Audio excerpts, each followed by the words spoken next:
بسم الله الرحمن الرحيم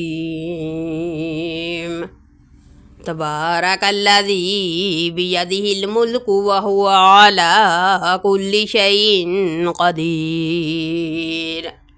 الذي خلق الموت والحياة ليبلوكم أيكم أحسن عملا وهو العزيز الغفور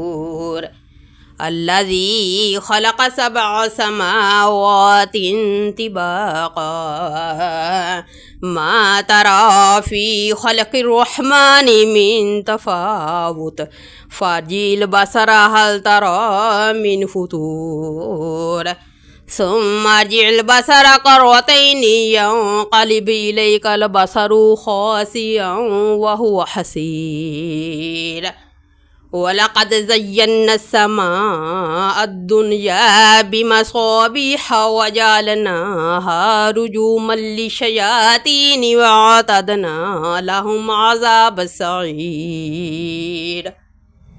وللذين كفروا بربهم عذاب جهنم وبئس المصير إذا ألقوا فيها سمعوا لها شهيقا وهي تفور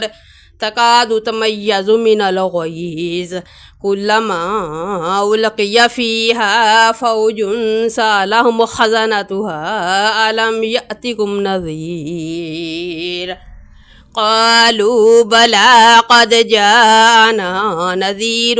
فكذبنا وقلنا ما نزل الله من شيء إن أنتم إلا في ضلال كبير وقالوا لو كنا نسمع أو نعقل ما كنا في أصحاب السعير فاعترفوا بذنبهم فسحقا لأصحاب السعير إن الذين يخشون ربهم بالغيب لهم مغفرة وأجر كبير وأسروا قولكم واجهروا به إنه عليم بذات الصدور ألا يعلم من خلق وهو اللطيف الخبير هو الذي جعل لكم الأرض ذلولا فامشوا في مناكبها وكلوا من رزقه وإليه النشور أمنتم من في السماء أن يخسف بكم الأرض فإذا هي تمور أم أمنتم من في السماء أن يرسل عليكم حاسبا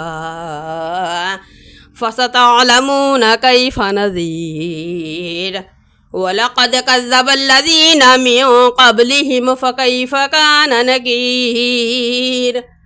أولم يروا إلى الطير فوقهم صافات ويقبضن ما يمسكهن إلا الرحمن إنه بكل شيء بصير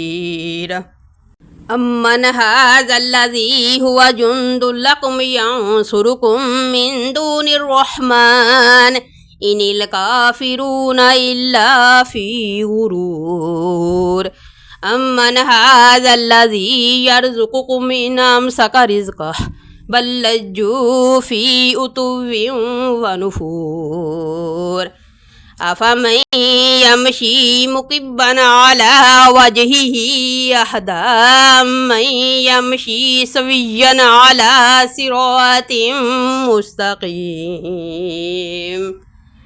قل هو الذي أنشأكم وجعل لكم السمع والأبصار والأفئدة قليلا ما تشكرون قل هو الذي زرعكم في الأرض وإليه تحشرون ويقولون متى هذا الوعد إن كنتم صادقين قل إنما العلم عند الله وإنما أنا نذير مبين فلما رأوه زلفة سيئت وجوه الذين كفروا وقيل هذا الذي كنتم به تدعون قل أرأيتم إن أهلكني الله ومن معي أو رحمنا فمن يجير الكافرين من عذاب أليم قل هو الرحمن آمنا به وعليه توكلنا فستعلمون من هو في ضلال مبين قل أرأيتم إن أصبح ماؤكم غورا فمن يأتيكم بماء معين